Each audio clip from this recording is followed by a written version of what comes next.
Zee 24 तास एक पाऊल पुढे। दरम्यान आता बातमी ठाण्याच्या कळवा हॉस्पिटलमधून। ठाणे पालिकेच्या छत्रपती शिवाजी महाराज कळवा हॉस्पिटलची आरोग्य यंत्रणा आजारी पडली आहे। विशेष म्हणजे अगदी 4 दिवसांपूर्वी उद्घाटन होऊनही या हॉस्पिटलमधील आयसीयू आणि अत्याधुनिक सेवा ठप्प आहे। 4 दिवसांपूर्वी शिवसेना पक्षप्रमुख उद्धव ठाकरेंनी या अत्याधुनिक यंत्रणेचं आणि आयसीयूचं उद्घाटन केलं होतं। ही अत्याधुनिक यंत्रणा चालवण्यासाठी आवश्यक असणाऱ्या स्टाफची मात्र नेमणूक करण्यात आलेली नाही। या बंद आरोग्य यंत्रणेमुळे रुग्णांचे मात्र हाल होत आहेत। 4 दिवसांतच आरोग्य यंत्रणा ठप्प झाल्यानं उद्घाटनाचा घाट का घालण्यात आला असा सवाल सामान्यांकडून उपस्थित करण्यात येतोय। उद्घाटनाचा हा घाट फक्त उद्धवजींना पुण्य मिळावं, श्रेय मिळावं यासाठी होता का, अशी संतप्त प्रतिक्रिया देखील सामान्यांमधून उमटते। आता ही आरोग्य यंत्रणा सुरू करून रुग्णांना न्याय मिळणार का याकडे सगळ्यांचं लक्ष लागलंय।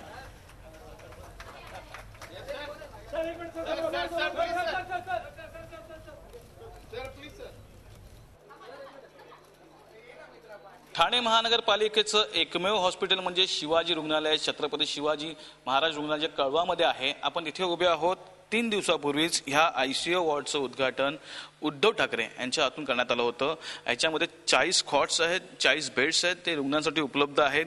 परंतु घाईघाईत उद्घाटन करण्यात आलं होतं आणि आज तुम्ही बघू शकता ह्या आयसीयू वॉर्डमध्ये कोणी नाहीये, कारण की इथे स्टाफच नाहीये। जे काही तंत्रज्ञान लागतात, जे काही एक्सपर्ट लागतात ते एक्सपर्ट नाहीये। त्यामुळे हे आयसीयू वॉर्ड हा जसा तसाच आहे, खाली आहे पूर्ण। तुम्ही बघू शकता इथे कोणी नाहीये आणि हा बंद स्वरूपात पडलेला आहे।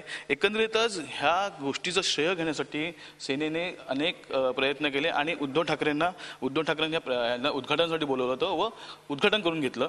परंतु उद्धव ठाकरेंनी ह्या हॉस्पिटलचं जरी उद्घाटन केलं असेल तर ह्या रुग्णांना ही सेवा कधी उपलब्ध होईल हा प्रश्न निर्माण झालेला आहे। फक्त श्रेयासाठी येणं आणि उद्घाटन करणं हेच सेनेचं काम आहे का, हाच प्रश्न प्रत्येक ठाणेकर विचारत आहे। व्हिडिओ जर्नलिस्ट भूमिकसह कपिल राव, झी मीडिया ठाणे।